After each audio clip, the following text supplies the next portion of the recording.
ಕರ್ನಾಟಕದ ಗಡಿ ಉಸ್ತುವಾರಿ ಸಚಿವರನ್ನಾಗಿ ಹಿರಿಯ ಸಚಿವರಾದ ಪ್ರವಾಸೋದ್ಯಮ ಖಾತೆ ಸಚಿವರಾದ ಶ್ರೀ ಎಚ್.ಕೆ. ಪಾಟೀಲರನ್ನು ನೇಮಕ ಮಾಡಿ ಇಂದು ರಾಜ್ಯ ಸರ್ಕಾರ ಆದೇಶ ಹೊರಡಿಸಿದ್ದು ಬೆಳಗಾವಿ ಗಡಿ ಭಾಗದ ಕನ್ನಡ ಸಂಘಟನೆಗಳಿಗೆ ಅತೀವ ಹರ್ಷ ಮತ್ತು ಸಂತೋಷವನ್ನು ಉಂಟು ಮಾಡಿದೆ. ಯಾಕಂದರೆ ಗಡಿ ಉಸ್ತುವಾರಿ ಸಚಿವರನ್ನು ನೇಮಕ ಮಾಡಬೇಕು ಅಂತೇಳಿ ಕಳೆದ 2 ವರ್ಷಗಳಿಂದ ನಾವು ಒತ್ತಾಯಿಸ್ತಾ ಬಂದಿದ್ದೀವಿ. ಮಹಾರಾಷ್ಟ್ರ ಸರ್ಕಾರ ಗಡಿ ವಿವಾದ ಪ್ರಕರಣ ನೋಡಿಕೊಳ್ಳಾಗ 2 ಉಸ್ತುವಾರಿ ಸಚಿವರು ನೇಮಿಸಿತ್ತು. ಅಲ್ಲದೆ ಅಲ್ಲಿ ಮುಖ್ಯಮಂತ್ರಿ ಅಧ್ಯಕ್ಷತೆ ಒಳಗೆ ಉನ್ನತಾಧಿಕಾರ ಸಮಿತಿಯನ್ನೂ ಮಾಡಿತ್ತು. ಆದರೆ ನಮ್ಮ ಸರ್ಕಾರ ಮೌನ ವಿಷಯದ ಬಗ್ಗೆ ನಮಗೆ ಅಸಮಾಧಾನ ಇತ್ತು.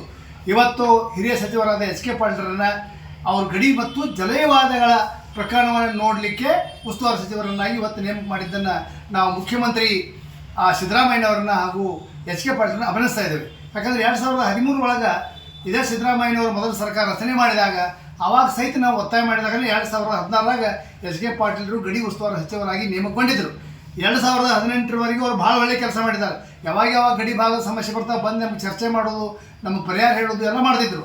2018 ನಂತರ ಬಂದ ಸರ್ಕಾರಗಳು ಯಾರೂ ಇದು ಗಡಿ ಉಸ್ತುವಾರಿ ಸಚಿವರನ್ನಾಗಿ ಮಾಡಿರಲಿಲ್ಲ.